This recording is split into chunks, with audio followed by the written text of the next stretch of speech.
No, you're not bringing home another piece of junk.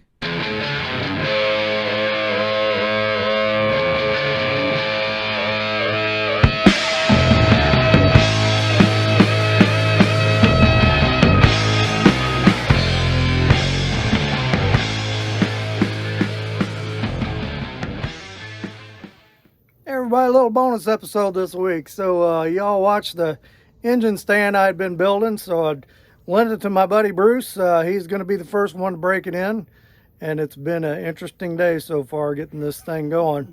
So let's take a look at what we got here.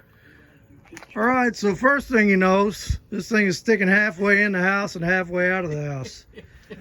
So we put the engine on the stand in the house and then realized that we can't get it out of the house because the back wheels don't steer and we can't move it over with all the weight of the engine to get it out the door.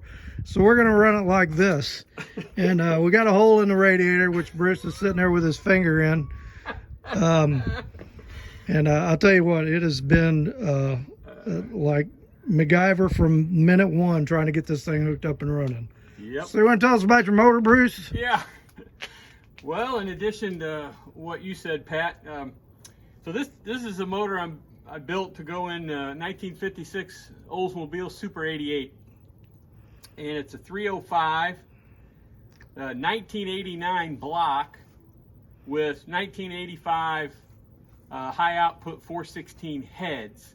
I bought those remanufactured, fully assembled heads and put on this. So basically I've got what would have been a 1985 Monte Carlo SS 305 here.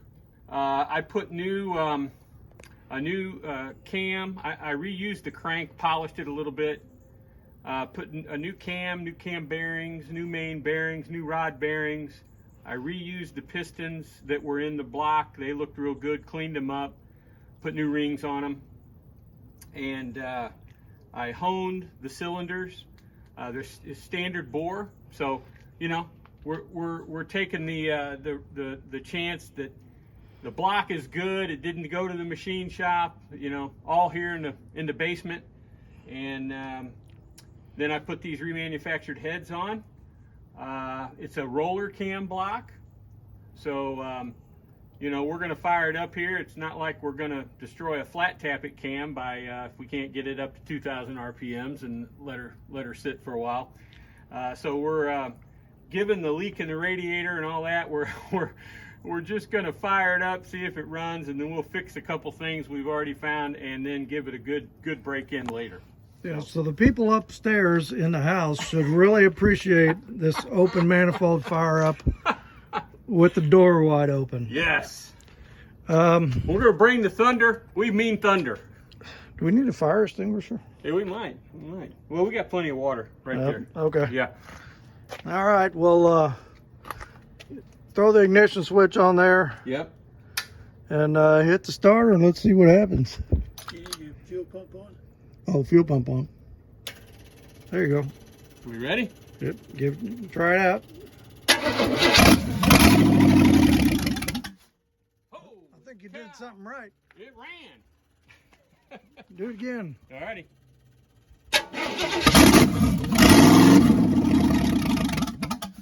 Now that's about as quick as you can. Do it again.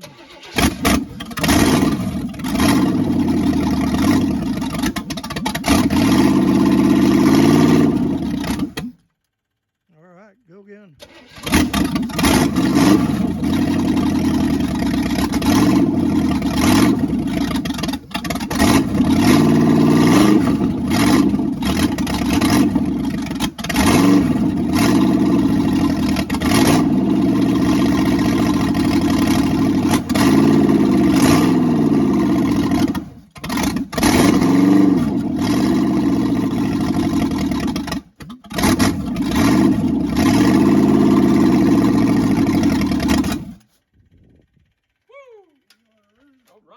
She runs. And there goes the smoke alarm. Oh, we set the fire alarms off. Woohoo! Good job, Bruce. It All sounds right. good. This is Bruce's first solo engine rebuild. Yeah. Sounds like he did a fine job. I didn't hear nothing knocking. I don't see anything spraying other than water out the radiator. And we're in good shape. Yeah, looking forward to get a nice run. You know what? And I'll bet you that that Chinese Edelbrock knockoff carburetors didn't want to idle, but Yeah, we that's might, not surprising. might need to set We might the need idle to up on that rinse 'em a little thing. bit or something. Yeah, Maybe open this choke on it. yeah. Until we get the other stuff fixed. But hey, Yeah. man, good job. Sweet. Well, that was fun. That was fun. That was fun. Okay, so need to get oil pressure gauge hooked up so you can see what oil pressure he's got, fix the leak, and do some more running on it to see what the temperature's like. But hey, I think it's good. You happy? I'm happy. All right, Yeah, excellent I was job. happy that it fired up so quick, and it sounds good. I mean, it Sounds very good. I really didn't hear any good. knocking or rattling or nothing. Yeah. Heck yeah. You got a off the cuff word from the Lord? Yeah, absolutely.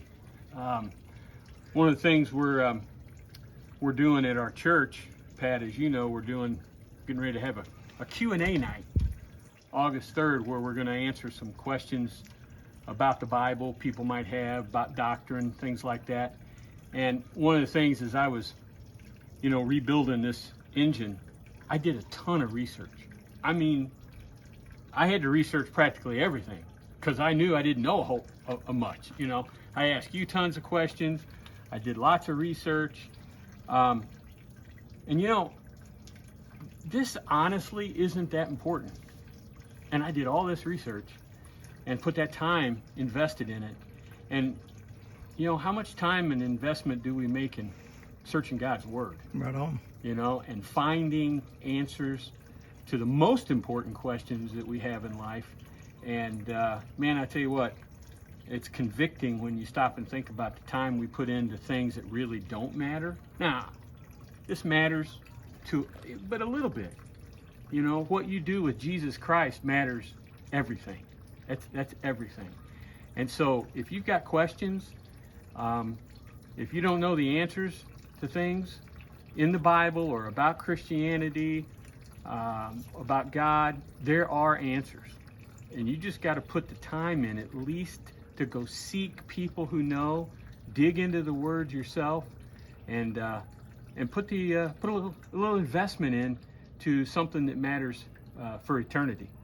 So Right on. that's it. All right, much appreciated, sir. Okay, this was fun. Make sure you hit like, hit subscribe, leave a comment, and we will catch you on the next one.